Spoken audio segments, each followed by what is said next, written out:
were raised with so many of the same values. My parents impressed on me the values. You work hard for what you want in life. That you work hard for what you want in life. That your word is your bond. That your word is your bond. And that you do what you say you're going to do. And you do what you say. That you treat people with dignity and respect. That you treat people with respect. And to pass them on to the next generation. And we need to pass those lessons on to the many generations to follow. We want our children and all children in this nation. We want our children in this nation to know the only limit to the height of your achievements, the only limit to your achievements is the reach of your dreams, is the strength of your dreams, and your willingness to work hard for them.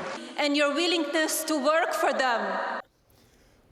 Joining us now is Bloomberg's Washington Bureau Chief Megan Murphy, who's reporting from Cleveland all week. So, Megan, yesterday you predicted accurately that Melania would be the headline coming out of the convention, but I'm not sure you anticipated why that would be. Yeah, I don't think anyone would have predicted that Melania would have been the headline because of a plagiarism scandal, which is what we're waking up to in Cleveland this morning.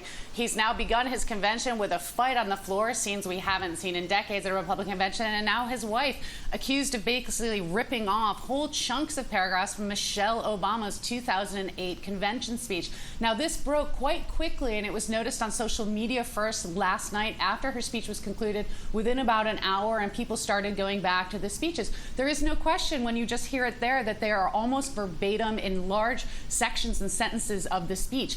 The campaign has come out and denied it. They have said that Melania composed the speech almost on her own with little help from outsiders, but there is no real explanation for how this happened, only that I'm sure there's a speechwriter in some very serious hot water in the Trump campaign this morning. Megan, it's a fun story, and of course the media will play with it for a day or so here, but I wonder if there's an underlying theme here, which is the discipline and the organization of the campaign itself. I mean, are they really disciplined and organized? And if they can't be disciplined and organized in a campaign, what does it mean when you're running the country?